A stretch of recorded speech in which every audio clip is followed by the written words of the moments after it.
अभिवादन स्वीकार कीजिए ब्रजेश मिश्रा का और आप देखना शुरू कर चुके हैं द डिबेट। बहनों भाइयों, आज हम बात करेंगे वक्फ एक्ट के संशोधन विधेयक के बारे में, जो लोकसभा में आज पेश तो हुआ था इसे पास कराने के लिए, लेकिन मामला गया फंस और बिल गया लटक। आज चर्चा इसी विषय पे। बहनों भाइयों, देश भर में वक्फ की संपत्तियों के मेंटेनेंस और उसके अधिकार के लिए बने हुए वक्फ बोर्ड के संशोधन का एक विधेयक भारत की सदन में आज प्रस्तुत किया गया लोकसभा में, जिसमें इसके संशोधन के कई प्रस्ताव रखे गए।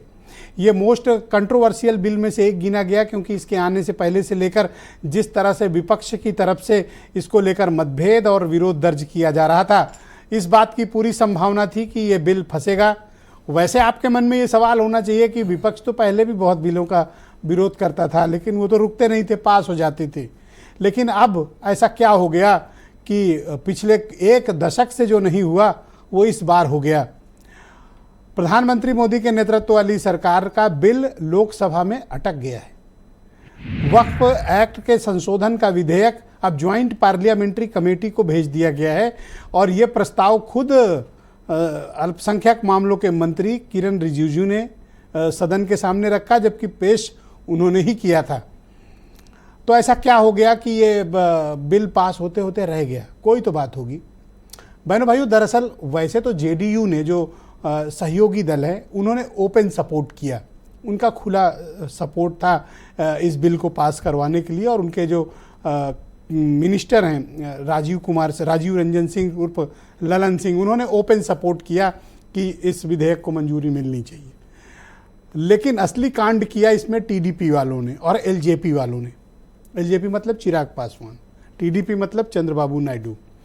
उन्होंने बात तो सब कही, लेकिन उन्होंने ये कहा, टीडीपी के तरफ से कहा गया सदन में, कि अगर विपक्ष ही ये मांग कर रहा है कि इसको सेलेक्ट कमेटी को या जेपीसी को भेजना चाहिए, तो हमें कोई एतराज नहीं है। मतलब कि उनकी कंसेंट थी कि इसको भेजो ज्वाइंट पार्लियामेंट्री कमेटी या सेलेक्ट कमेटी, किसी में से एक। यानी बीजेपी को ये बिल प्रस्तुत करना था 12 बजे, लेकिन पेश कब हुआ? 1 बजे। यानी कि अंदर खाने ये रणनीति बनी होगी कि बिल तो हम पेश करेंगे, चूंकि अब नाम दे दिया है, बता दिया है, ऑफिशियल अनाउंसमेंट हो गया है, लेकिन इनर कन्फ्लिक्ट उनके यहाँ अधिक थी। इस कारण ये बिल गया फंस। हम इसके तमाम प्रावधानों की चर्चा करेंगे कि लैंड मैनेजमेंट वक्त में कैसी होती है, कौन से अधिकारी तैनात रहते हैं, कौन से नियम और कानून लगते हैं, मुस्लिम नॉन मुस्लिम के अपॉइंटमेंट का क्या मसला है। कई और कम्युनिटीज़ हैं, जैसे वोहरा कम्युनिटी वगैरह है मुसलमानों में, उनके लिए अलग से बोर्ड बनाने का प्रस्ताव था। महिलाओं को रिप्रेजेंटेशन देने का बहुत इसमें स्कोप बताया गया था। और जो सबसे बड़ी बात कही गई थी कि दरअसल वक्फ प्रॉपर्टीज़ के निस्तारण और उसके फैसले का जो सबसे बड़ा हक होगा और जो नियामक अथॉरिटी होगी, वो होगी जिला अधिकारी, कलेक्टर। ये एक महत्वपूर्ण बात थी। अब इसमें ऐसा क्या हो गया कि ये बिल फंस गया? तो कोई तो बात रही होगी। तो इस बिल में क्या था, पहले क्या प्रपोज किया गया था संशोधन के लिए, और आज लोकसभा में क्या हुआ? हम इन पूरे मुद्दे पर आज विस्तार से चर्चा करेंगे बहनों भाइयों, क्योंकि वक्फ एक ऐसी चीज़ है जिसके निशान, जिसकी प्रॉपर्टियाँ आपको शहर शहर, कस्बों में, मोहल्लों में और उत्तर प्रदेश में तो हर जगह आपको वक्फ की प्रॉपर्टीज़ मिलेंगी। तो इसके बारे में हम आज विस्तृत चर्चा इस डिबेट में करेंगे। आप कुछ स्टेटमेंट सुनने। ये अमेंडमेंट लेकर के हमको यहाँ सदन में आना पड़ रहा है। इस बिल का समर्थन कीजिए, करोड़ों लोगों का दुआ मिलेगा। जन लोगों ने पूरा वक्फ बोर्ड को कब्जा करके रखा हुआ है और आम मुसलमान लोगों को जो न्याय इंसाफ नहीं मिला, उसको सही करने के लिए ये बिल लाया गया है। धार्मिक जो मसले हैं, बॉडीज हैं, उनमें कोई गैर बरादरी का नहीं आता है। मान लीजिए वक्फ बोर्ड में गैर मुस्लिम को शामिल करने का औचित्य क्या बनता है? इसमें कई सेक्शंस हैं जो खतरनाक है, कई जो वक्फ बोर्ड के फेवर में नहीं है, वक्फ को खत्म करना चाहते हैं। कलेक्टर कैसे जज बनेगा? फैसला भी वही करेगा, जज भी वही करेगा। ये प्रिंसिपल नेचुरल जस्टिस के खिलाफ। वक्फ बोर्ड के अंदर धांधलियां तो हैं, वक्फ बोर्ड के अंदर गड़बड़ियां तो हैं। वक्फ के नंबर डिलीट किए जाते हैं और वक्फ के नंबर डिलीट करके उसको जो भू माफिया होते हैं वो पूरी तरीके से वक्फ बोर्ड की ज़मीन को हथिया लेते हैं। बहनों भाइयों, इसमें कोई दो राय नहीं है कि वक्फ बोर्ड, विशेष तौर पर अगर मैं उत्तर प्रदेश का उल्लेख करूं, तो भयंकर भ्रष्टाचार में लिप्त हैं, लूटपाट का अड्डा है और माफियाओं के कब्जे में है। और उससे भी गंभीर बात यह है कि लखनऊ में ख़ास तौर पर कुछ मौलानाओं के कब्जे में शिया और सुन्नी वक्फ बोर्ड दोनों हैं और मिलकर सब ने लूटा है। इसकी 3 बार सीबीआई जांच हुई है, आज तक उसकी कोई चार्जशीट नहीं प्रस्तुत हुई, न इसमें ईडी ने कुछ काम किया, न कोई अरेस्टिंग हुई। अब उसमें कुछ लोगों ने अपने नाम भी बदल लिए हैं, आप उन लोगों के नाम भी अच्छे से वाकिफ़ हैं, सुरेंद्र राजपूत जी के मित्र हैं वो लोग। बहनों भाइयों, आज की परिचर्चा को हम शुरू करेंगे। राजेश चौधरी भारतीय जनता पार्टी के प्रवक्ता हैं, मतीन खान मुस्लिम लीग के अध्यक्ष हैं, मनोज यादव समाजवादी पार्टी के प्रवक्ता हैं, सुरेंद्र राजपूत कांग्रेस कमेटी के प्रवक्ता हैं, SM अशरफ जाने माने स्कॉलर हैं और doctor MH Khan political analyst हमारे साथ मौजूद हैं, वीरेंद्र सिंह जी हमारे स्टेट हेड हैं। इस डिबेट को शुरू करते हैं। मेरे साथ राजेश चौधरी जी हैं। चौधरी जी, आपको क्या पड़ी है कि आप मुसलमानों के वक्फ पर नियंत्रण, कंट्रोल, उसका रेगुलेशन, उसके नियम तय करना चाहते हैं? आपका ऐसा क्या इंटरेस्ट डेवलप हो गया इनकी प्रॉपर्टीज़ पे? देखिए, जैसा मैं आपको ही सुन रहा था, आप ही कह रहे थे कि वक्फ बोर्ड के अंदर कितना धांधली होती है, किस तरह से जमीन माफिया वक्फ की जमीन को कब्जा करके अपने निजी हितों में बेच देते हैं। ऐसी आपको सैकड़ों घटनाएं देश के अंदर मिलेंगी। जो चीज सार्वजनिक संपत्ति है, चाहे किसी संस्था की हो, चाहे वो जनता की हो, चाहे सरकार की हो, वो सार्वजनिक संपत्ति होती है। उसका दुरुपयोग करने का काम कुछ लोग करते हैं, उन पर अंकुश लगाना और वक्फ के नाम पर जो अनियमितता लोग करते हैं वो कैसे रोके, गरीबों के हित में, कमजोरों के हित में ये संस्था कैसे काम करे, इसकी चिंता सरकार कर रही है और सरकार की जिम्मेदारी बनती है। किसी अच्छा, सब जरूरी काम छोड़ के ये मुसलमानों के मुद्दे पर आपकी फिक्रमंदी मुझे बहुत ही मतलब लगता है कि आप कितने फिक्रमंद हैं उनके लिए। मुसलमान भी देश के नागरिक है, उनकी फिक्र करना भी सरकार की जिम्मेदारी है। हिंदू भी देश के नागरिक है, उनकी फिक्र करना भी देश की सरकार की जिम्मेदारी है। अरे तो मैं अप्रिशिएट कर रहा हूँ, आप ऐसे क्यों इरिटेट हो रहे हो? मैं आपकी तारीफ कर रहा हूँ। नहीं, मैं इरिटेट कब हो रहा हूँ? मैं तो अपनी बात कह रहा हूँ कि ये तो जिम्मेदारी है सरकार की। नहीं, बहुत सरकार अपनी जिम्मेदारी निभा रही है। और देखिए, चुनाव जीतने के मतलब सरकार बनने के 2 महीने के अंदर ही आप कितने फिक्रमंद हो गए कि आपको ये लगा कि ये मुसलमानों के यहाँ बड़ी गड़बड़ हो रही है, इनको टाइट किया जाना चाहिए। ब्रजेश जी, मैं आपको 2019 की याद दिलवाऊंगा। 2019 में चुनाव हुआ, लगभग उसी समय पे हुआ और इससे 15-20 दिन पहले हो गया था। और 5 अगस्त 2019 को देश की संसद के अंदर धारा 370 और 35A को हटाने का कानून हमने ही बनाया था, कोई और नहीं था। वो ऐसा नहीं है कोई पहला कानून हम ये लेकर के आ रहे हो। और आज कश्मीर के अंदर देखिए किस प्रकार शांति है, कश्मीर कैसे आज विकास की ओर आगे बढ़ रहा है और वहाँ किस तरह से आतंकवाद का खात्मा हुआ है। सर बिल्कुल समझ दूंगा। तो अब ये तो अपना सोच। सर 2 और सवाल हैं, फिर मैं आपके मित्र सुरेंद्र राजपूत को बुलाऊंगा जिनके लिए आपने रिकमेंड किया कि उनको आउट ऑफ टर्न बुलाया जाए पहले। तो मेरा पहला प्रश्न ये कि 3 सीबीआई जांच ये शिया और सुन्नी वक्फ बोर्ड वालों के खिलाफ प्रचलित हैं पिछले 10-12 सालों से। आज तक न किसी की अरेस्टिंग हुई, न सीबीआई ने कोई चार्जशीट दी। हाँ, सुरेंद्र राजपूत के एक दोस्त हैं, उन्होंने अपना नाम जरूर बदल लिया।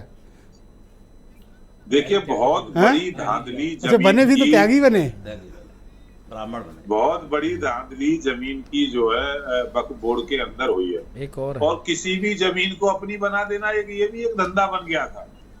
अभी एक भी बिल्डिंग देख रहा था, आपके चैनल में शायद चल रहा था कि वहां बहुत सुंदर सरकार ने, उत्तर प्रदेश सरकार ने भवन बना करके खड़ा किया, उससे वक्फ के नाम पर अवैध कब्जा करने का काम कर रहे थे। दिल्ली के अंदर रात को एक चैनल में मैं देख रहा था, सीआरपीएफ की जमीन थी, उसमें बोर्ड गाड़ दिया जा करके। आज वहाँ सीआरपीएफ का कैंप है, देश की सुरक्षा करने का काम सीआरपीएफ के जवान कर रहे हैं। तो ये कानून बनाना बहुत आवश्यक है। बहुत लास्ट क्वेश्चन है इस राउंड का आपसे कि फंस क्यों गया मामला फिर लोकसभा में? अगर आपका सब कुछ क्लियर था, आप कराना चाहते थे, तो क्यों फंस गया? देखिए, देश की सबसे बड़ी पंचायत लोकसभा और राज्यसभा है, संसद है देश की। अब लोकतांत्रिक तरीके से किसी कानून पर पूरा मंथन होकर के, विचार होकर के, सुझाव लेकर के उसके बाद कानून का निर्माण। तो सर 10 साल में पहली बार इतना कानून, इतना लोकतंत्र, इतना मंथन कर रहे हो? ये लोकतंत्र की खूबसूरती है खूबसूरती है। कि सब लोगों के विचार जानने के बाद क्या कानून का निर्माण आई किया। Really appreciate you. आपने बहुत ही बोल्डली रखा। सुरेंद्र राजपूत जी को तो निरुत्तर कर दिया है। बताइए भाई सुरेंद्र राजपूत जी, और इस बात का आपकी तरफ से जवाब आना चाहिए कि आप क्यों विरोध कर रहे थे? अगर माफियाओं से वो जमीन छुड़ाना चाहते हैं, वक्फ को रेगुलेट करना चाहते हैं, मुसलमान आम मुसलमान को इंसाफ देना चाहते हैं, आप क्यों रोड अटका रहे हो? राजेश भाई तो ऐसी बोल ना कि कितने मासूम लग रहे हो, तुमको जो जालिम कहे वो झूठा है। तब ये आप इस चीज को देखिए, कितने अच्छे अच्छे विचार इनके, आचार विचार। कह रहे कश्मीर में शांति आ गई, वक्फ बोर्ड से कश्मीर में शांति आ गई, इनके उससे शांति आ गई। 9 जून से लेकर के ब्रजेश भाई आज तक 25 सेना के जवान मारे जा चुके हैं। 25 सेना के जवान शहीद हुए। ठीक है ना, अब शहीद हो चुके हैं, बिल्कुल सही बात है। और क्या नाम, आप हमको बताओ, 25 सेना के जवान शहीद और ये कह रहे हैं शांति आ गई इनकी। भाई इनकी शांति, और अभी 250 और अगर कहीं शहीद हो जाएंगे तो कहेंगे महापरम शांति आ गई इनकी। ये इन लोगों का वो है। अब आपको 2-3 चीजें हमें बता दीजिए। कहते हैं ना कि कुछ तुम्हारी निगाह काफिर थी, कुछ मुझे भी खराब होना था।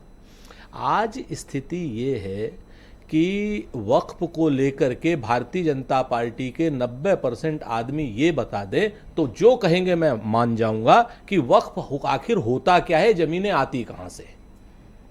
भाई ब्रजेश मिश्रा जी ने एक ट्रस्ट बनाया, ब्रजेश जी ने कहा कि मेरे बच्चे और मैं एक ट्रस्ट बनाता हूं, इसमें हम धर्म के काम के लिए या किसी भी काम के लिए हम जमीनें हम अपनी तरफ से देंगे।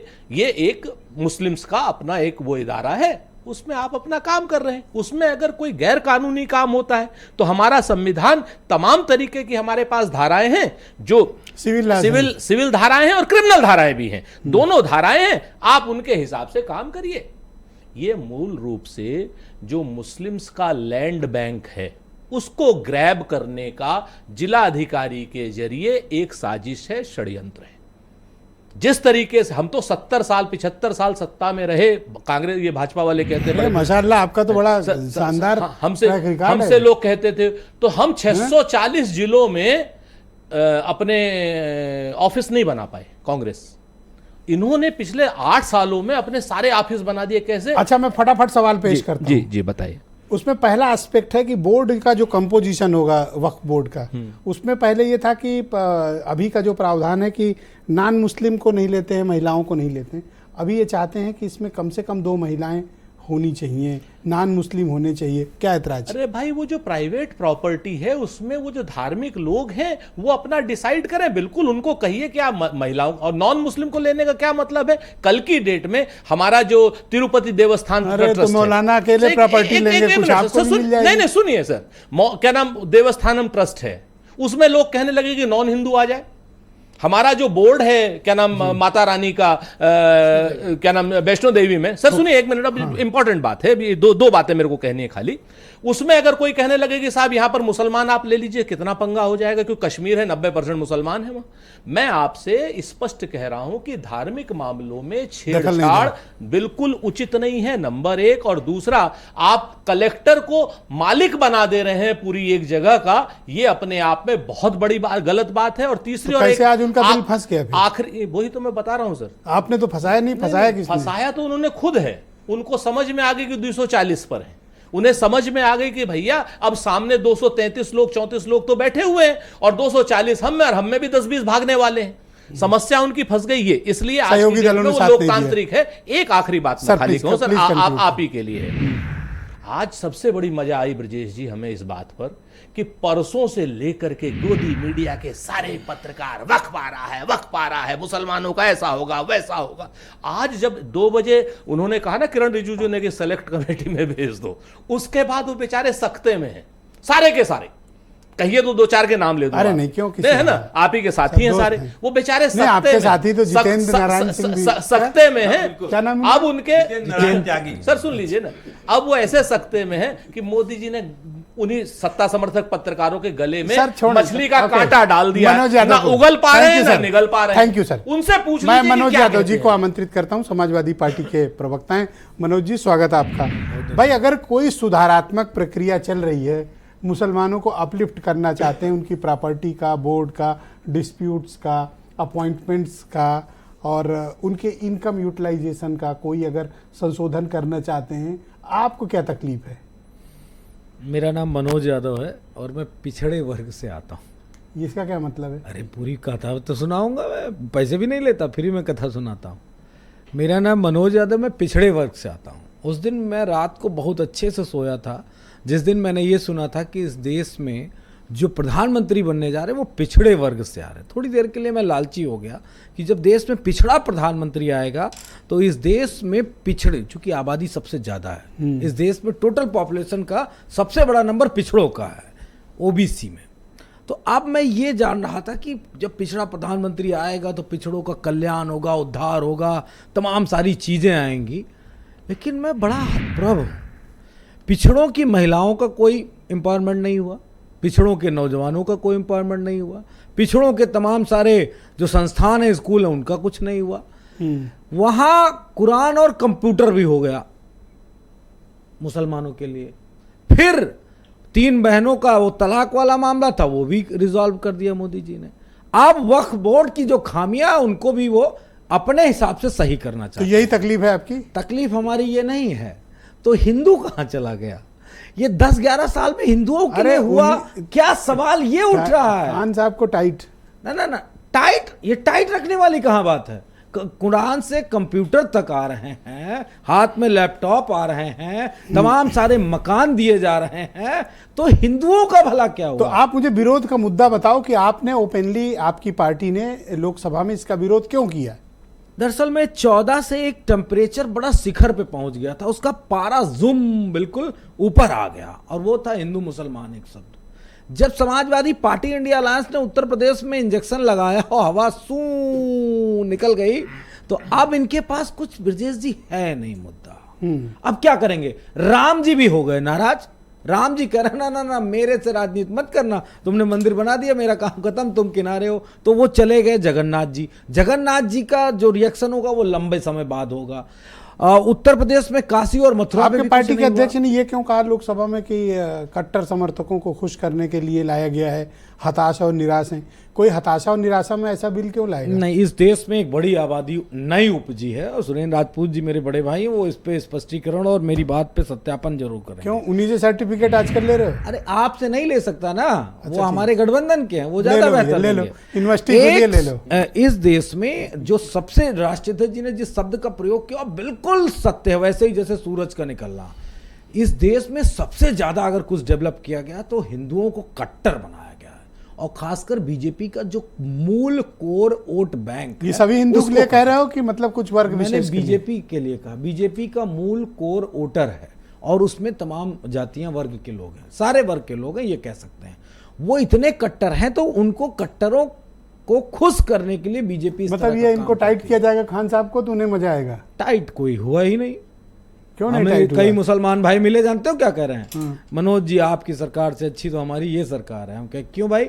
कहे ना रे, वो चाहे जितना मुसलमान करे, सारे मकान हमको मिले, सारा राशन हम लेते हैं, सारी व्यवस्थाएं हमारे फिर भी विरोध कर रहे हो। देखो आज पता है पिछले 1 हफ्ते से मतीन खान सोए नहीं है। मतीन खान ये लगा कि गया वक्त से गया, 1-2 है बेचारे के पास, कुछ नहीं जाना, पीछे ही पड़ गए सब। गरीब आदमी क्या करेंगे? देखिए साइकिल निशान वाले आंध्र प्रदेश से भी आते हैं, आज उन्होंने चूड़ी कस दी, थोड़ा सा पैडल तेज मारा, बस वो। हाँ मतीन भाई, मतीन भाई के पास चलते हैं, कुछ कहना चाह रहे हैं? हाँ बिल्कुल। मतीन भाई बोलिए, अब तो बिल फंस गया है, अब तो ठीक है आप? देखिए ब्रजेश भाई, अभी मैं राजेश चौधरी जी को सुन रहा था, ये कह रहे थे कि साहब जो है वहाँ बड़ा भ्रष्टाचार है। मैं भ्रष्टाचार के बारे में ये जान रहा हूँ कि उत्तर प्रदेश या भारत में कौन सा डिपार्टमेंट ऐसा जहाँ भ्रष्टाचार नहीं है? कोई एक ऐसा राजेश जी बताते हैं कि वहां पर साहब भ्रष्टाचार नहीं है और बिल्कुल भ्रष्टाचार मुक्त है। आरएसएस सारे के सारे डिपार्टमेंट, मैं इसको बाकायदा दावे के साथ कह सकता हूँ कि सब जगह भ्रष्टाचार है। अगर किसी कमरे में सांप निकल आए तो उस कमरे को उठा दो। ये किसको सांप कह रहे हो? लेकर के आए हैं। 1 सेकंड, हेलो हेलो हेलो, ये सांप किसको कह रहे हो? मतलब अगर किसी कमरे में सांप निकल आए तो आपके हिसाब से वक्फ बोर्ड में कुछ सांप बैठे हैं? कहीं पे भ्रष्टाचार हो तो वो पूरा डिपार्टमेंट ही खत्म कर दो। नहीं, पर आपने एक बात सुनी और आपने विधेयक पढ़ा होगा मतीन साहब, एक सवाल कर लेता हूँ। वो कहते हैं कि यहाँ थोड़ी सुधारात्मक प्रक्रिया लाना है, एक सेंट्रलाइज्ड प्रॉपर्टीज़ का रजिस्ट्रेशन करना है, एक नियम के हिसाब से जिला अधिकारी को अधिकार देने हैं, कुछ मुसलमान महिलाओं को लाना है, कुछ नॉन मुस्लिम को भी बोर्ड के भीतर लाना चाहिए। अगर ये सब रेगुलेशन चल रहे हैं तो क्या तकलीफ है? ब्रजेश भाई, सरकार द्वारा नामित होते हैं लोग। जब वक्फ बोर्ड बनता है, स्टेट वक्फ बोर्ड बनेगा तो उसमें सरकार द्वारा नामित होते हैं। तो कभी किसी चेयरमैन ने किसी जी को ना भेजे, हम्म, किसी ने विरोध किया हो तो बताते भैया, अगर नहीं भेज रहे तो सरकार भेज दे। तो आपको क्या लगता है कि ये जो ब्रजेश भाई, बेसिक बात यह है, मेरा जो कहने का मकसद है, ये जो भारतीय जनता पार्टी है, इसका बेसिक टारगेट ये है कि जो मुसलमानों के नाम से मुसलमानों की फलाह बहबूद के लिए उनके यतीम खाने, मदरसे, खानकाहें, दरगाहें, इबादत गाहों के को जनरेट करने के लिए जो असासे उनके बुजुर्ग अल्लाह के नाम छोड़ के गए हैं, उन पर इनकी निगाह है, उस पर ये हमला करना चाहते हैं, उसको खत्म करना चाहते हैं, तबाह बर्बाद करना चाहते पर हैं। ये तो आप सहमत हैं इस बात से कि चाहे शिया वक्फ बोर्ड हो या सुन्नी वक्फ बोर्ड हो, आपको लखनऊ में ऐसे तमाम उदाहरण, बल्कि कई बार आप भी मुझसे बता रहे थे कि कुछ मौलानाओं ने गिरोह बना रखा है, 2-3 मौलानाओं ने, और वो गिरोह बनाकर अपने पपेट्स को आगे करके वो वक्फ बोर्ड पर कब्जा किए हैं और बेशकीमती ज़मीनों पर उनका कब्जा है। मैं हजरतगंज से लेके पुराने लखनऊ तक आपको 20 प्रॉपर्टी बताऊंगा, जिसमें 10-12 तो आपने खुद ही मुझे बताई थी। नहीं, बिल्कुल सही कहा ब्रजेश भाई। मैं कह रहा हूँ भ्रष्टाचार का मतलब सरकार जो बैठी हुई है वो भ्रष्टाचारियों को पकड़े, जेल भेजे उनको। ऐसा थोड़ा सरकार को, अरे नाम बदल गया, आप कैसे पकड़े भाई? जिसके नाम FIR थी, जिसके नाम, सुनो तो सही, जिसके नाम FIR थी उसका नाम बदल गया है, अब पुलिस कैसे पकड़े? जैसे आपका नाम मतीन है और कल को अपना नाम मदन रख लो तो कौन पकड़ेगा आपको फिर? ब्रजेश भाई, सरकार ने ही तो उसको पाला है। सर डीएनए भ्रष्टाचार किसके जरिए से हो रहा है? जरिया कौन है? भ्रष्टाचार करने में मदद कौन कर रहा है? तो नाम बदल गया तो कैसे पकड़ने भाई? आप ये तो देखो ना, आइडेंटिटी बदल गई। इंटेंशन ये है कि फ्रीडम ऑफ रिलीजन, जो मुसलमानों के हक का अधिकार है, उनको छीना जाए कैसे? वक्फ बोर्ड के जरिए से, जो स्कॉलरशिप है उसके जरिए, थैंक यू मतीन भाई, फेलोशिप है उसको खत्म करके, ये इस तरह से मुसलमानों को तबाह बर्बाद करके ये खुश होने का काम करते हैं और सीना ठोक करके कहते हैं कि साहब मैंने तो मुसलमानों को टाइट कर दिया। अब ये जो अल्लाह, अरे टाइट नहीं किया, आपको इज्जत देना चाहते हैं, आपके लिए फिक्रमंद हैं, आपके लिए बड़े ही उनको चिंताएं रहती हैं, आपको परेशानियों से निजात दिलाना चाहते हैं वो। नहीं, परेशानियों से निजात नहीं, ये परमानेंट निजात देना चाहते हैं। अरे नहीं नहीं, कैसी बातें करते हो? अरे नहीं मतीन साहब, परमानेंट आप कैसी भाषा बोल? कल हमारी सरकार आएगी तो भ्रष्टाचारियों को हम जेल भेज देंगे, नाम नहीं बदलने देंगे, फिर हम किसको जेल में ठूसेंगे और उनसे रिकवरी कराएंगे। नहीं नहीं, एक सेकंड एक सेकंड रुको।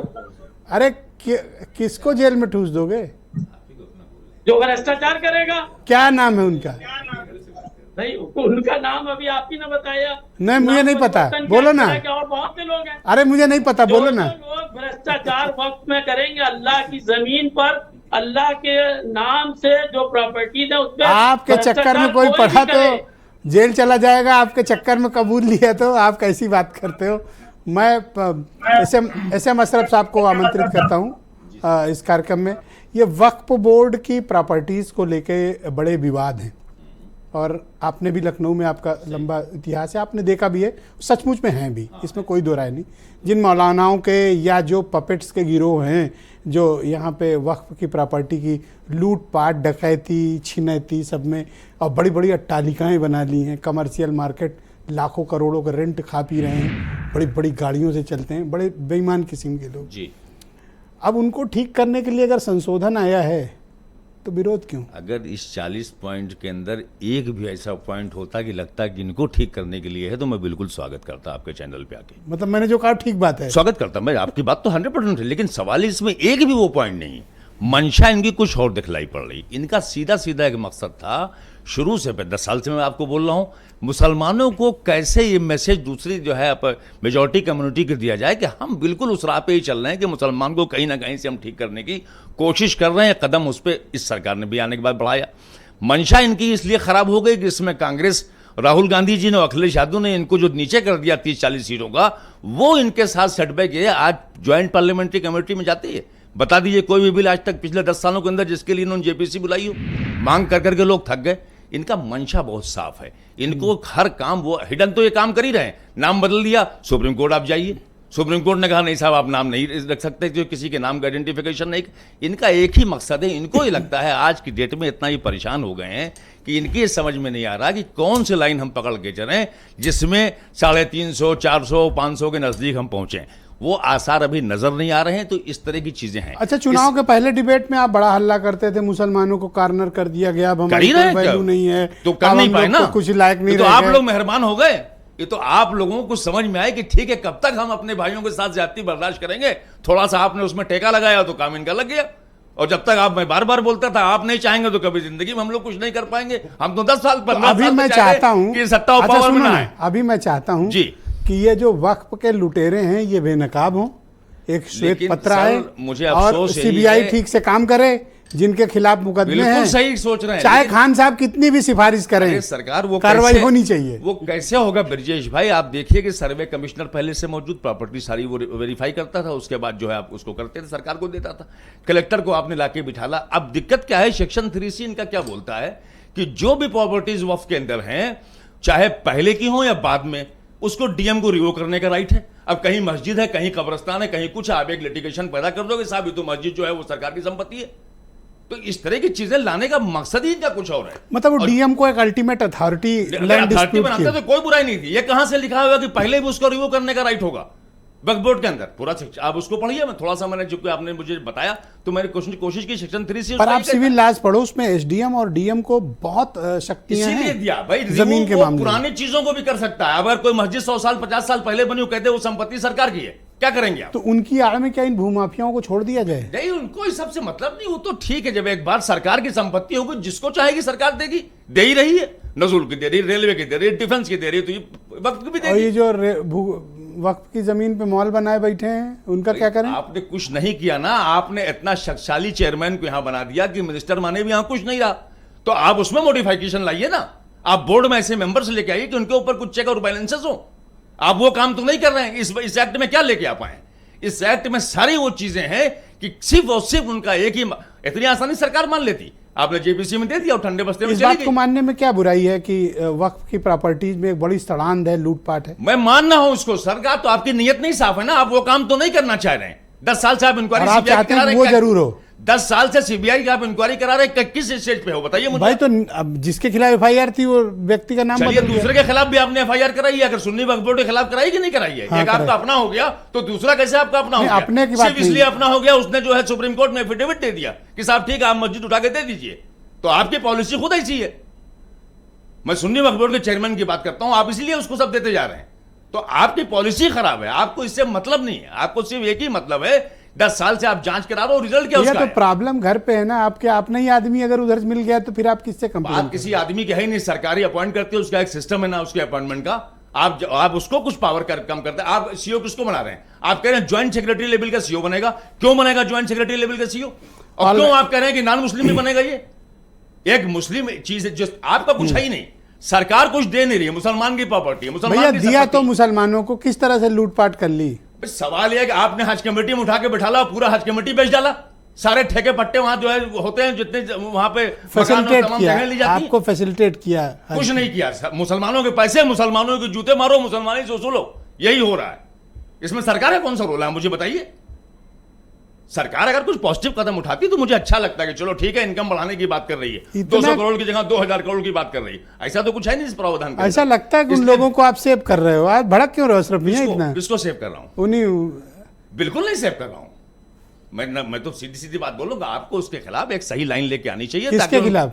जो लोग बोर्ड में बैठे, जो बोर्ड के चेयरमैन थे, मैं किसी का, मुझे क्या फर्क पड़ता है? अच्छा, ठीक। मैं तो डंके की चोट में आपके डिबेट में बोल चुका हूं कि जो मस्जिद के सौदा कर लें उनसे कहां से मेरे और ये जो मौलाना लोग 2-3 हैं लखनऊ में जो गिरोह चला रहे हैं वक्फ की प्रॉपर्टी का, उनका जो भी कर रहा है, जो भी काबिज है, जो आप भी मानते हो ना कि है 2-3 मौलाना गिरोह? जो भी नंबर्स को कैंसिल कर रहा है, एक मौलाना साहब बोले ना कि नंबर को डिलीट करके बाद में कब्जा होता है। हाँ। ये सब काम किसका है? सरकार, आप बैठे हो, आप करो ना उस पर कुछ कार्रवाई, आप तो वो कर नहीं रहे। 3-4 शिकायतें तो खुद मतीन खान ने हमसे की थी, खुद ही भाई अभी वो अब्बास साहब आए थे, मौलाना साहब, उन्होंने बोला, हाँ, बिल्कुल बताया सही बात उन्होंने। बोली उन्होंने। तो ऑल राइट, एमएच खान साहब को बुलाया जाए। खान साहब, लेकिन शुक्रिया सवाल इस आपका। एक्ट में आपने खान क्या साहब, किया? आप कुछ मुझे नहीं है बताओ सर। कि ये वक्फ एक्ट में संशोधन का सूझा क्यों सरकार को? क्या इनकी नीयत सही थी और क्या वाकई में रेगुलेशन होना चाहिए? नहीं, सबसे पहले मिश्रा जी, मैं इस एक्ट का विरोध करता हूँ, पूरी तरह से कंडम करता हूँ। संशोधन का बिल्कुल कंडम करता हूँ। सबसे बड़ी बात है वक्फ है क्या, ये समझने की जरूरत है। वक्फ है वो उन लोगों का है जो मुसलमान अपने बाप दादा की जमीन या अपनी जमीन वक्फ कर देता है कि आप इसको वक्फ पे ले लीजिए, अल्लाह के नाम पे लीजिए और इसको जो है अच्छे कामों में लगाइए। दूसरे का हक कहां बनता है इस वक्फ बोर्ड में? बेसिक पॉइंट, दूसरे का हक कहां बनता है इस बोर्ड में? नहीं बनता है। तो सारा मुसलमानों की जमीन है, ये सारे मुसलमानों की जमीन है, ये अल्लाह के नाम वक्फ किया गया है। अल्लाह के नाम जो वक्फ कर दिया जाता है उसमें बेईमानी नहीं होना चाहिए। और ये जो मौलाना बेईमानी कर रहे हैं, ये चोर हैं, इसको तो 2 जग की हवा मिलेगी। किसके? 2 जग की हवा मिलेगी इनको, जो भी लोग भी कर रहे हैं, 2 जग की हवा मिलेगी। आप तो जानते हैं कितने मौलानाओं का गिरोह पता है मुझे सर। अब आप देखिए, ये मौलानाओं को कभी सार्वजनिक तौर पर कंडेम क्यों नहीं किया गया? क्यों नहीं किया गया? जब ये मौका मिला तब अरबपति किया हैं, गया। बिलियनियर्स अभी हैं। भी कह रहे हैं स्कूल, कॉलेज, यूनिवर्सिटी खोलनी अब है। मैं दूसरी बात कह रहा हूँ, इनको बेनकाब करो। नहीं, उनको बेनकाब करना ही, जब भी कहिएगा तब बेनकाब किया जाएगा। लेकिन ये जमीन किसकी है ये समझना पड़ेगा पहले आपको। इसमें किसी को दखल देने का हक नहीं है। ये जो सरकारें हैं, ये उत्तर प्रदेश की सरकार 2 बार इस सुन्नी वक्फ बोर्ड के चेयरमैन को चुनाव लड़वा के जितवा चुकी है। क्यों नहीं तब होश आया कि हम इस चेयरमैन को हटा दें? सरकार चुनाव कराती है, सरकार चुनाव करा के ये चेयरमैन बनाती है, और ये चेयरमैन पैसा ले आके दे आते हैं, मोटी थैली दे आते हैं। अच्छा, 3-4 सवाल हैं, अब उनका फटाफट जवाब दीजिए। हाँ। बोर्ड का कंपोजिशन सरकार बदलना चाहती है, उसमें मुसलमान, नॉन मुस्लिम्स और महिलाओं को लाना चाहती है, क्या ऐतराज है? नहीं, बिल्कुल ऐतराज है। क्या ऐतराज जब मुसलमानों की जमीन है तो उसमें नॉन मुस्लिम कैसे आएगा? कैसे आएगा साहब? महिलाओं को क्यों नहीं? महिलाएं क्यों नहीं? प्रबंध कमेटी में डाल दीजिए। महिलाएं क्यों नहीं? गुरुद्वारा प्रबंध कमेटी में डाल दीजिए मुसलमानों को, हिंदुओं को गुरुद्वारा प्रबंध कमेटी में। अच्छा, डालिए आप उसमें। सवाल नंबर 2, प्रॉपर्टी का रजिस्ट्रेशन हो, अभी लोकल लेवल पे तैयार होता है, सरकार कहती है सेंट्रलाइज्ड एक हम प्रॉपर्टी का आइडेंटिफिकेशन करेंगे, क्या ऐतराज है? नहीं, क्यों देंगे आप भाई? बड़ा मुश्किल है। मेरा घर है, मेरा कमरा है, उधार हम किराएदार किसी को रखें, आपसे क्या मतलब यार कि हिंदू को रखें, मुसलमान को रखें? आपसे मतलब अच्छा, क्या? कोई डिस्प्यूट हो तो जिलाधिकारी उसका निस्तारण करे, इसमें क्या करेगा? जिलाधिकारी क्यों करेगा डिस्प्यूट का? अरे तो क्या मौलाना से कराओगे? देखिए मिश्रा जी, ट्रिब्यूनल है ना। नहीं, सुनिए सर जी, सुनिए, आज भी सारे सर्वा जिलाधिकारी है, चुनाव उसके अंडर में होता है, और जो फाइलें होती हैं, डिस्प्यूटेड फाइलें होती हैं, वो जिलाधिकारी को वहां भेज के साइन करवाई जाती हैं। अच्छा, एक सवाल और है। हाँ। वो कहते हैं कि साहब इसमें कम्युनिटीज के अलग बोर्ड होने चाहिए, जैसे बोहराज का अलग होगा, आगाखानी वालों का अलग बोर्ड होगा, ये मंजूर है? नहीं, हम तो ये कह रहे हैं कि ये किसमें कहा गया है? सबका अलग अलग नहीं, सबका अलग ऐसा प्रपोज किया गया? नहीं, सबका अलग अलग नहीं किया गया। नहीं, separate boards for Bohra and Agakhani communities. नहीं, ठीक है, हम बता रहे हैं आपको। बोहराज के लिए अलग बोर्ड। और एक पॉइंट है उसमें कि शिया वक्फ बोर्ड जो है उसमें बोहरा को दिया जाएगा बांट के, बिल्कुल शिया वक्फ बोर्ड में दिया जाएगा, सुन्नी वक्फ बोर्ड में नहीं दिया जाएगा। हाँ, तो वो तो इससे भी कम है। और कह रहे हैं जो आमदनी हो रही है, उस आमदनी का ठीक से चैरिटेबल विडोज के लिए, ऑर्फन ओल्ड एज होम के लिए वहाँ सब इस्तेमाल होना चाहिए, ये लोग मिसयूज करता है। हाँ, तो ठीक है, उस पर आप बैठाइए ना। जैसे मान लीजिए आपसे मैंने कहा कि ये उत्तर प्रदेश सरकार चुनाव कराती है। गुजरात में तो जब तक मोदी जी थे मुख्यमंत्री, चुनाव ही नहीं कराए। गुजरात में तो वक्फ बोर्ड बना ही नहीं, 15 साल तक वक्फ बोर्ड नहीं था गुजरात में। जवाब देगा कोई? अभी मैं आप मुझे जवाब देगा कोई?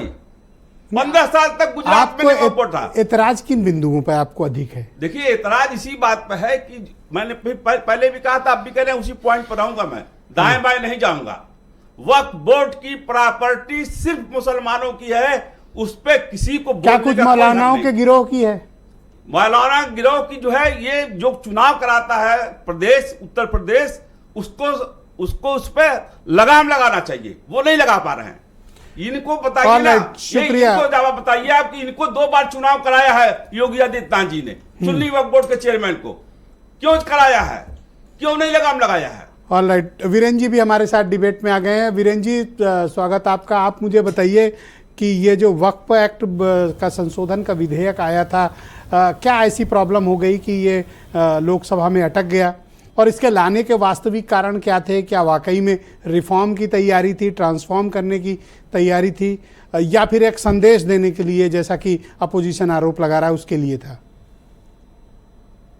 ब्रजेश जी, जब वक्फ की बात करते हैं तो उसके साथ साथ हमको नजूल की भी बात करनी चाहिए, क्योंकि उत्तर प्रदेश में नजूल का भी एक विधेयक आया है संशोधन का, और जिसको लेकर बहुत हंगामा मचा है। अब नजूल में ज़्यादातर संपत्तियां किस समुदाय की हैं और वक्फ में ज़्यादातर संपत्तियां किस समुदाय की हैं, ये हर कोई जानता है। देश को आज़ाद हुए काफ़ी वक्त हो गया है, बहुत सारी चीज़ों पर लोगों के विचार आते हैं और समय समय पर उन पर संशोधन भी होता है। इस देश में अगर संविधान के तहत कानून को सर्वोच्चता मिली हुई है, तो किसी बोर्ड को, किसी ट्रस्ट को, किसी धार्मिक संस्था को कितना अधिकार है कि उसके किसी फैसले को क्या अदालतें या high court, supreme court review नहीं कर सकती हैं? जी। आज की तारीख में देश का सबसे बड़ा लैंड बैंक सेना और रेलवे के बाद बताया जाता है कि वक्फ बोर्ड के पास है। हालांकि अलग अलग उसके मुतवल्ली हैं, लेकिन अगर देखा जाएगा तो सबसे ज़्यादा ज़मीनें तीसरे नंबर पर वक्फ की हैं इस देश में। अब सरकार चाहती है कि इसमें बदलाव हो, इसमें महिलाएं भी मेंबर बने, इसमें हिंदू सीईओ भी हो, क्योंकि वहाँ पर सिर्फ मुस्लिम लोग होते हैं मुख्य कार्यकारी अधिकारी, और जिला अधिकारी का कंट्रोल बढ़ाए। वैसे तो चूंकि सारी तरह की संपत्तियों पर जिलाधिकारी का कंट्रोल होता है, नजूल में भी वही फ्री होल्ड करता है, लेकिन वक्फ में बोर्ड को असीमित अधिकार है, वहाँ डीएम का कोई रोल नहीं है। और हालांकि 85,000 से ज़्यादा डिस्प्यूट वक्फ के हैं इस देश में, और हाई कोर्ट में भी बहुत सारे मुकदमे चल रहे हैं। लेकिन अब ये एक अलग तरह से मामला है, क्योंकि मुसलमान एक बहुत बड़ी आबादी है इस देश की और उसकी धार्मिक भावनाएं हैं, उस वजह से ये सब विरोधाभास उत्पन्न हो रहा है। वैसे जब वक्फ को कहते हैं अल्लाह के नाम पर, खुदा के नाम पर जो वस्तु अर्पित कर दी गई हो, वो वक्फ है। दूसरे शब्दों में परोपकार के लिए दिया गया जो कोई धन, वो वक्फ है। तो इस्लाम में एक तरह से एक बंदोबस्त किया गया था समाज के लिए। तो जब दान कर दिए, वक्फ कर दिए, तो चाहे बोर्ड से होके भलाई हो, चाहे सरकार होकर देखभाल करके लोगों की भलाई करे, इसमें बहुत ज़्यादा ऐतराज की गुंजाइश दिखती नहीं है। देखिए, हमारे बुजुर्गों ने, चाहे मुस्लिम धर्म के हो चाहे हिंदू धर्म के, हमारे स्वतंत्रता संग्राम सेनानियों ने इस देश को आज़ाद कराने के लिए अपने प्राणों की आहुति दी, इस समाज की भलाई के लिए अपनी ज़मीनों का दान किया। आज इस तरह के लोग नहीं हैं जो इतने उदार हो कि अपनी ज़मीन को गरीबों के लिए और दूसरे लोगों के लिए दे दें। अब तो एक इंच ज़मीन के लिए मार हो रही है, देना छोड़िए दूसरे के लेने पर आमादा है, बेईमानी पे आमादा है लोग। तो आपन छोड़े दूसरे को लूट लिए, ये स्थिति में आप वक्फ पर तो बवाल मचेगा ही, चूंकि भाई वक्फ का उद्देश्य पवित्र है। लेकिन जहां पर उन जमीनों पर दुकान बनाकर मुर्गा काटा जा रहा है, बकरा काटा जा रहा है, दारू की दुकानें खुली है, उस वक्फ की जमीनों से करोड़ रुपए के लोग आमदनी कर रहे हैं, उन पर रोक लगाने की क्या व्यवस्था है? शायद यही सब कानून के लिए आज व्यवस्था 40। अब एक आदमी ने नाम बदल लिया तो यहाँ कितने लोगों को दर्द हो गया। देखिए ब्रजेश जी, जिसने जीवन में 5 रुपया भी ना छोड़ा हो किसी का, अगर वो त्यागी नाम रखता है तो ये त्याग करने, ये तो त्याग का उपहास है। अच्छा सुनिए, नहीं बीरेन जी कुछ कह रहे हैं, सुनिए। हाँ बीरेन जी, अगर 5 रुपया का भी जो मोह न त्याग पावे और वो अपन नाम त्यागी रख लिए, तो फिर इस समाज में त्याग का सबसे बड़ा उपहास है। अब इससे ज्यादा कुछ न कहलाइए। और एक चीज और बता दूं कि ये जो सुन्नी वक्फ बोर्ड के उत्तर प्रदेश में अध्यक्ष हैं जुफर फारूकी, ये आज 25 साल से अध्यक्ष है। कई सरकारें आई हो गई, अरे वो बहुत करप्ट आदमी है, बहुत करप्ट आदमी है। और सुनिए, मोस्ट करप्ट। 2001 में बने थे। जब 2007 में मायावती सरकार आई तो इन्होंने नसीमुद्दीन सिद्दीकी के आगे हाथ पैर जोड़ा, उनसे सेट कर लिया मामला। 2012 में जब सपा की सरकार आई तो ये आजम खां के करीबी हो गए, अल्पसंख्यक कल्याण मंत्री के, वहां इनकी सेटिंग हो गई। फिर 2017 में जब भाजपा की सरकार आई तो ये नंद गोपाल गुप्ता नंदी करीबी हो गए जुफर फारूकी। आज कई सालों से, 20 सालों से वो बोर्ड के अध्यक्ष हैं। अब इतनी धोती खोलोगे तो फिर राजेश चौधरी को सच्चाई न पता चले। इतना माल है यहाँ पर बोर्ड में। अब जो 2.5 साल वाली सरकार इधर चल रही है, इसमें वो अल्पसंख्यक कल्याण मंत्री के फिर करीबी हैं। भाई इस आदमी का तो मैं कहता हूँ इसको नोबेल प्राइज मिलना चाहिए। ये एक्चुअली गोल्ड मेडलिस्ट यही आदमी है। सोचो 24 साल से एक आदमी पूरे सिस्टम को घुमा रहा है और कितना जबरदस्त करप्शन फैला रखा है। विजय जी, हम लोग तो ये मानते हैं कि जब नजूल पर कानून आ सकता है, नजूल भी हमारे बाप दादाओं ने, पुरखों ने अंग्रेजों से लड़कर जान देकर वो जमीनें जो बची थी, जो कब्जा कर ली गई, वो नजूल हो गई। वो भी तो, उन पर भी तो जो लोग काबिज है उनको सरकार हटाने जा रही है, उसमें अधिकतर हिंदू हैं। वो उनकी जमीनें उनको नहीं मिली है, उनके पीढ़ियों को, उनके पोते पोतियों को, आने वाली पीढ़ियों को सरकार में निहित है। और वक्फ में ये चीज नहीं है। भारत में इस्लाम की आमद के साथ ही वक्फ की शुरुआत हुई थी, उससे पहले कोई वक्फ नहीं था। लेकिन जब नजूल पर कार्रवाई हो सकती, कानून आ सकता है, तो वक्फ पे कानून में कोई आपत्ति नहीं होनी चाहिए। वैसे हर लैंड का पंजीयन जरूरी है, वो कब्रिस्तान हो या शमशान हो, वो वक्फ हो या नजूल हो, इसमें कोई बुराई नहीं है। अब देखिए, सबके विचार अलग अलग है, क्योंकि लोग धार्मिक एंगल से भी देखते हैं। और हालांकि सरकारें हर चीज़ की भलाई बुराई नहीं कर पाती, ये बात सही है, और देखभाल नहीं कर पाती, उसमें तमाम तरह की बुराइयां पैदा होती हैं। लेकिन कानून अगर है तो अदालत तो इंसाफ देगी, आज नहीं तो कल देगी। अब ये देखने वाली बात है कि वो कैसे होगा। तो ब्रजेश जी एक साहित्यकार हुए अपने यहाँ, अदम गोडवी साहब, उन्होंने हिंदू मुस्लिम के लिए एक बहुत अच्छी बात लिखी है, और उसमें यह भी लिखा है कि सियासत करने वाले सियासत ना करें। इस देश में पहले गरीबी को मिटाना जरूरी है, कि पहले ही हिंदू मुस्लिम की समस्या को, जमीन जायदाद के मामले बाद में देखे जाएं, पहले गरीबी पे उन्होंने लिखा है कि हिंदू या मुस्लिम के एहसासात को मत छेड़िए और अपनी कुर्सी के लिए जज्बात को मत छेड़िए। और हम में कोई हूड़, कोई शक, कोई मंगोल है, और दफन है जो बात, उस बात को मत छेड़िए। और है गलतियां बाबर की थी तो जुम्मन का भी घर क्यों जले, ऐसे नाजुक हालात में हालात को मत छेड़िए, और छेड़िए एक जंग मिलजुल कर गरीबी के खिलाफ। और दोस्त मेरे, ऐसे वक्त पर मजहबी नगमात को मत छेड़िए। बहुत शुक्रिया वीरेन जी, बहुत बहुत धन्यवाद, आपने शानदार संदेश दिया। बहुत शुक्रिया हमारे साथ जुड़ने के लिए। बहनों भाइयों, डिबेट का दूसरा चरण प्रारंभ करते हैं। राजेश चौधरी बीजेपी के प्रवक्ता हैं। राजेश जी, मैं आपसे जानना चाहता हूं कि अगर आप वाकई में वक्फ प्रॉपर्टियों का रेगुलेशन और नियम से और सब बेहतर करना चाहते हैं, तो आपको ये भूमाफिया और उन गिरोहबाज मौलानाओं पर कार्रवाई करनी चाहिए। अभी जैसा वीरेन जी बता रहे थे, मुझे पक्का यकीन है कि आपको फैक्ट नहीं पता होगा कि एक आदमी कितनी हिकमत से आज 24 साल से वहीं बैठा हुआ है। आप लोग आए और चले गए, फिर आए आप, लेकिन वो वहीं बैठा हुआ है। देखिए ब्रजेश जी, मैं वीरेन जी की बात से सहमत हो सकता हूँ और आपकी बात से भी सहमत हूँ। सिस्टम में जो कमियां हैं, सिस्टम जहां कमजोर है उसी सिस्टम का लाभ उठा करके ऐसे लोग काबिज रहते हैं। हो सकता है इसीलिए वो काबिज होगा वहां पर। उसी सिस्टम को ठीक करना सरकार की जिम्मेदारी है। किसी संस्था में कहीं भ्रष्टाचार आ गया है, कहीं कोई कमी है, उसको दूर करने की पूरी कोशिश हमारी सरकार कर रही है। एक बात।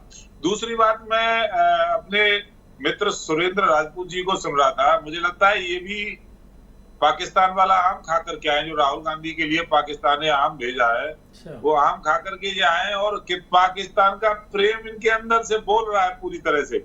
हमारे जो जवान शहीद होते हैं उनको मारे गए शब्द प्रयोग कर रहे हैं, तो विद्वान व्यक्ति आ रहा हूँ सर, अभी आ रहा हूँ सर, आ रहा हूँ, आप पा रहा हूँ, बस ये नोट कर आराम से जवाब दीजिएगा। यूपीए की सरकार में ही वक्फ बोर्ड को इतने असीमित पावर दी गई कि वो यदि तो सर इन्होंने चूज कर कि काट कर कैसे खाया आम को, ये भी पता है कुछ? चैनल की बिल्डिंग पर आकर इतना कहने लगे कि ये ब्रजेश जी वक्फ की है, तो आपको साबित करना होगा कि मेरी है। अच्छा, उनको साबित करने की आवश्यकता वो नहीं है। पीएमएलए टाइप होगा वो। वही वहाँ वही जज, वही वकील, वही मालिक, वही विवाद करने वाले एक संस्था। तो ये 24 साल वाले को जिसको कंधे में लेके दौड़ रहे हो जफर फारूकी को, इससे कुछ निजात मिलेगी लोगों को? कमी है इसी सिस्टम की, कमी उसी सिस्टम को दूर करने का काम। तो ये 24 साला जो ये जफर फारूकी है, इसको अभी रखोगे साथ में या छोड़ोगे इसको?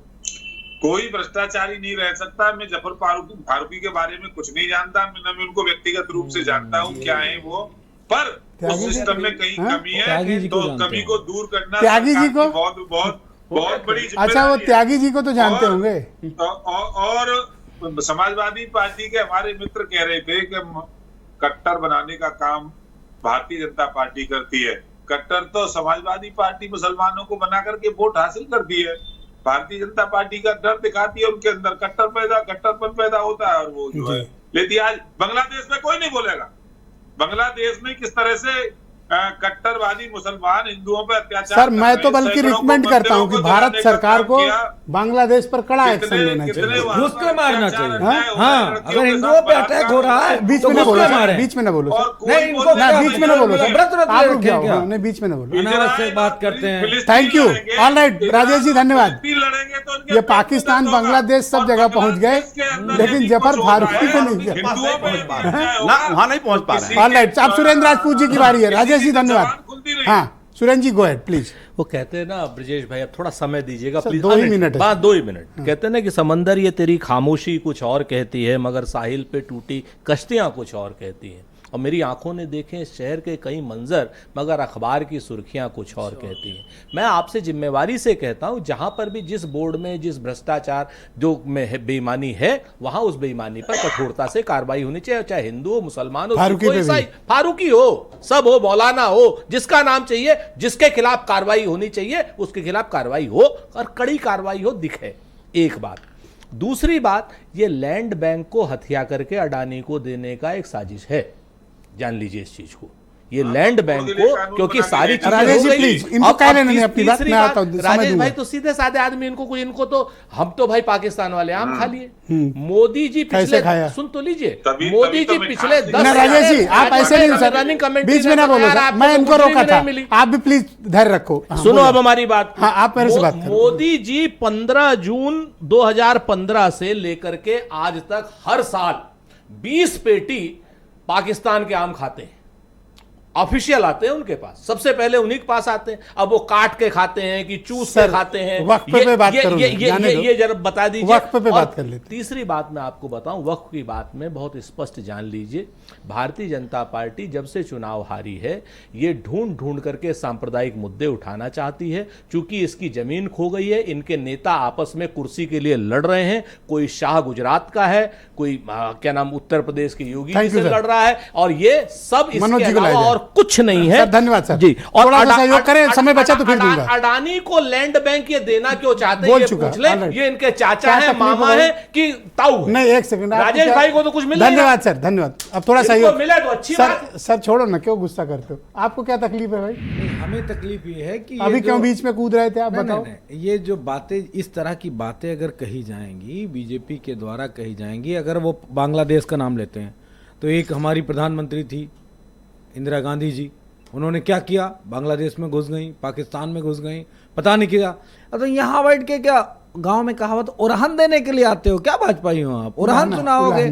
हाँ, उल्हाना नहीं, गांव में और भी उसको गांव के लोग आपकी डिबेट सुनते हैं ना। उल्हाना तो एक बड़ा अच्छा शब्द हो गया, गांव वाले कहते हैं। उरहन सुनाने आते हो क्या भैया? अरे कम से कम जो कुछ कर सकते हो करो। अगर कहीं पे कोई अत्याचार हो रहा है, आप तो ठेकेदार हो पूरे विश्व के, और सिर्फ कहोगे विपक्ष को घेरोगे, वहां पे जो लोग हैं उनको कब घेरोगे? उन पे कब सवाल करोगे? और मैं तो दूसरी बड़ी बात कहूंगा, आरएसएस का रजिस्ट्रेशन कब हुआ था? ये सुरेंद्र जी से पूछिएगा, हमको नहीं मालूम। आज तक नहीं हुआ ही नहीं कैसे? अरे इतनी बड़ी आपका सारा वेरिफिकेशन आजकल यही कर रहे हैं सुरेश भाई? नहीं तो कानूनी बात है। और नहीं, नहीं, कोई बात नहीं। अच्छा एक मिनट, फंड मुझे मालूम नहीं था कि वेरिफिकेशन फंड क्या हो रहा है है आजकल इनका। ये वक्फ पे सवाल है, इस पे सवाल है, आरएसएस पे कब सवाल होगा? जफर फारूकी पर सवाल उठा तो इतना क्यों तिल मिला गए आप? किस पे? जफर फारूकी पे। मैं ना तिल मिलाया, मैं तो कह रहा हूं योगी जी के मठ में पैसा जाता है क्या? इसीलिए मैंने पूछा, मैं बीच में बोलना चाहता था। इसीलिए 10 साल से कोई कार्रवाई नहीं हुई। आप क्यों उसको लपटाए थे 5 साल? तो हमारे तो 5 ही साल थे, इनके तो 10 साढ़े 7 हो गए, 2.5 बच्चे वो पूरे हो जाएंगे। और हमको तो 5 साल समझने में लगा होगा, हमको तो समझने में लगा होगा सही है कि गलत है। अब तो ये तो समझ चुके हैं। मतीन भाई देखो, इस हमाम में सब नंगे हैं, चाहे मौलाना लोग हों, सबसे बड़े ये हैं, या इन्फ्लुएंशियल लोग हों कम्युनिटी के, मुस्लिम कम्युनिटी के, वाली बात और या फिर कुछ गिरोहबाज माइनॉरिटीज लीडर्स। मतीन भाई देखिए ब्रजेश भाई, बेसिक बात यह है कि देखिए, मैंने इससे पहले कहा कि भारत के अंदर जितने भी डिपार्टमेंट है तकरीबन मैक्सिमम जो है भ्रष्टाचार से कोई भी पाक नहीं है। भ्रष्टाचार एक ऐसी बीमारी है जो सब में लगी हुई है। अब बात समझ लीजिए, बेसिक बात यह है कि यहाँ पर ये इस भ्रष्टाचार का इतना झूठ का प्रोपगंडा और सच का प्रोपगंडा करके ये लैंड को डिस्प्यूट बना करके उस पर कब्जा करना चाहते हैं। और वो जमीनें जो लोगों ने गरीबों, कमजोर, बेकसों की फलाह बहबूद के लिए दी, भाई वहां पर जो भ्रष्टाचार है उस भ्रष्टाचार को खत्म क्यों नहीं करने का काम कर रहे? उन भ्रष्टाचार, अरे एक बार ये भी तो बोलो कि ये मुतवल्ली लोग जो पैसा पी रहे हैं, ये मुतवल्ली और चेयरमैन जो पैसे पीते हैं, इन पर इनको भी तो कुछ लगाम लगाओगे? नहीं, मैं कह रहा हूँ कि भाई जफर फारूकी जिस तरह से भ्रष्टाचार है कर रहा है, तमाम प्रॉपर्टीज बेच रहा है, दुनिया जानती, सब जानती, सीबीआई जांच, ये तुम्हें सब कुछ हो रहा है। ये भाजपा के लोग, कांग्रेस के, और ये खान साहब बता रहे हैं कि 2 जग की हवा लगेगी। अरे भैया 24 साल से चेयरमैन है, कौन सी हवा लगी उसको? वो तो मजबूत हुआ है। ठीक है, इसका मतलब ठीक कर रहा होगा। कहाँ 2 जग की हवा लगी उसको? जब मरेगा तब पता चलेगा ना। ये तो आपके नहीं, अभी किसी के मरने की कामना मत करो सर। ऑलराइट, अब आप मुझे बताओ कि वक्त की प्रॉपर्टीज को डिस्प्यूट करके उस पर कब्जा करना। धन्यवाद, शुक्रिया मतीन भाई। आप मुझे बताइए कि वक्फ की प्रॉपर्टीज का हम रेगुलेशन, उसको सही तरीके से समाज में उसकी छवि जाए और वाकई में जिस मकसद से वक्फ किया गया है उस मकसद की पूर्ति हो। यही तो बात सर मैं कह रहा हूँ। 1954 में एक्ट आया, वक्फ एक्ट, 1955 में उसमें अमेंडमेंट हुआ काफ़ी कुछ, और 2013 में बहुत कुछ उसमें अमेंडमेंट हुआ। अगर सरकार को लगता था कि कुछ चीज़ें ऐसी हैं जिसकी वजह से निरंकुश हो रहा है, बोर्ड कंट्रोल नहीं किया जाता, तो आपको मॉडिफिकेशन करने का तो हर वक्त राइट है। आप उसमें संशोधन करते, क्या कभी हुआ नहीं संशोधन? संशोधन करना एक अलग चीज़ हो गई, उसको मजबूत बनाना अलग चीज़ हो गई, उसके पीछे कोई दूसरी मंशा रखना अलग चीज़ हो गई। मंशा ही सरकार की गलत है। तो जब मंशा गलत है तो कोई मकसद ही नहीं आपका है। आपका मकसद है ठीक है, दो काम होगा। पहला काम होगा थोड़ा मुसलमानों के नाम चलेगा तो उसमें लगेगा हिंदुओं को। ऐसा आप देखिए, इतनी प्रॉपर्टी 3 नंबर पे थी वक्फ की प्रॉपर्टी और मोदी जी ने कब्जा कर लिया। दूसरा क्या मैसेज जाएगा कि ठीक है, मुसलमान कहेगा भैया ठीक है खामोश। इसमें कुछ ऐसा एक भी चीज नहीं मुझे नजर आई जो मैं इसको अप्रिशिएट करूं और कहूं कि बहुत ही अच्छा तो और स्वागत। अच्छा चलो, ये संशोधन अभी तो फंस गया है ना जी। राज्य सरकार को और पुलिस को कम से कम एक काम करना चाहिए कि वक्फ माफिया करके एक कॉलम बना ले और उसमें चिन्हित हो जो भी वक्त की जमीन को अभी आप गैर कानूनी तरीके से कब्जा किए हुए हैं, ये चाहे वो मौलाना ही हो, राजेश चौधरी जी, देखिए राजेश चौधरी जी इससे बच रहे हैं, और वो चाहे लीडर्स हो। सरकार, ये भाजपा के प्रवक्ता राजेश चौधरी साहब बच रहे हैं, इनको ये नहीं मालूम 2000 ये क्यों कंटिन्यू हुए ये जफर फारूकी? इसलिए कंटिन्यू हुए कि 2019 के जजमेंट आने से पहले बाबरी मस्जिद उसके उन्होंने एफिडेविट बाकायदा दिया कि हमें कोई आपत्ति नहीं है। अरे वो 4 बार एफिडेविट बदल चुका है। बात सुनिए, फाइनल एफिडेविट सुन्नी वक्फ बोर्ड का है। सुन्नी वक्फ बोर्ड उसकी मेन पार्टी 4 बार बदल चुका है। कहने का मतलब फिर रिवॉर्ड मिल रहा है ना उनको।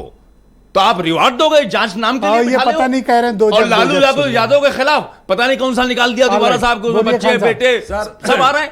ये जो देखिए, खिचड़ी है ना जी जी, वक्फ की, वक्फ माफिया की, मौलानाओं की और ये कुछ माइनॉरिटीज के लीडर्स की, जी जी, असली डाकू ये हैं। बिल्कुल असली डाकू ये हैं। लेकिन मैं ये कह रहा हूँ, जब सरकार इस पर हाथ पैर मार रही है, पैर डाल रही है, तो 2 बार से तो ये बीजेपी सरकार आ रही है। दोनों बार जो मेंबर चुने जाते हैं, जो चेयरमैन चुना जाता है, जैसे जफर फारूकी साहब चेयरमैन चुने गए, उसके बाद गवर्नमेंट अपने तरफ से 2 लोगों को नामित करती है। तो 2 बार के रिजिम में 4 लोगों को अपने तरफ से नामित कर चुकी है। वो नहीं भ्रष्टाचार में आए, हाँ निश्चित शामिल वो भी पूरा बोर्ड भ्रष्टाचार होगा। में आ रहे हैं। पूरा बोर्ड तो होगा। उनको बोलना चाहिए चौधरी साहब कहाँ खोए हुए हैं, इनको नहीं पता बेचारों को भाई क्या है, इनको पता नहीं है। सरकार की तरफ से नामित किया जाता है। ये हम 2 आदमी नाम दे रहे हैं। अरे ये चुनाव रहेंगे में मेहनत योगी की है, जी चुनाव से जिताए सवाल या तो योगी जी से नामित सवाल कर होना दिया। चाहिए, इनसे नहीं होना चाहिए। अरे साहब, ये एक बातें, सेकंड रुक जाओ। यही घोल मेल के करके बातें निकल जाना चाहते हैं। कहा बांग्लादेश पहुंच गए। अरे बांग्लादेश अगर पहुंच गए हो तो हिम्मत हो तो दौड़ा के मारो अंदर जाके। क्यों आप हसीना को क्यों रखे, वापस करिए क्यों ना। हसीना को रखे ये हो? आपका वापस मुद्दा है जाके क्या? भेजो। आप हसीना वापस क्यों करिए। रखे अरे हो? कहाँ भेज दे, वहां दंगा चल रहा है, ऐसे आप कैसे कहाँ भेज से दें? कुछ भी चले, हमसे क्या पता, हमारे हमें देश क्या से लेना मतलब देना नहीं है? है। अरे क्यों नहीं, भाई? बिल्कुल शर्टर नहीं। पॉइंट है क्या ये? हसीना को तुरंत यहाँ से देश से निकालो। वापस करिए। अगर तुम्हारे हिंदुओं को मारा जा रहा है तो हिंदुओं को बचाने के लिए किसने कहा कि आप जो है ये हमला करो। आप एयरबेस वक्त पे रखिए। माफिया को बचाना चाहते हो। हम माफिया के खिलाफ है। हमने पहले आपसे कहा कि हम माफियाओं के खिलाफ है, जफर फारूकी के खिलाफ है। ये 1 नंबर का डाकू है।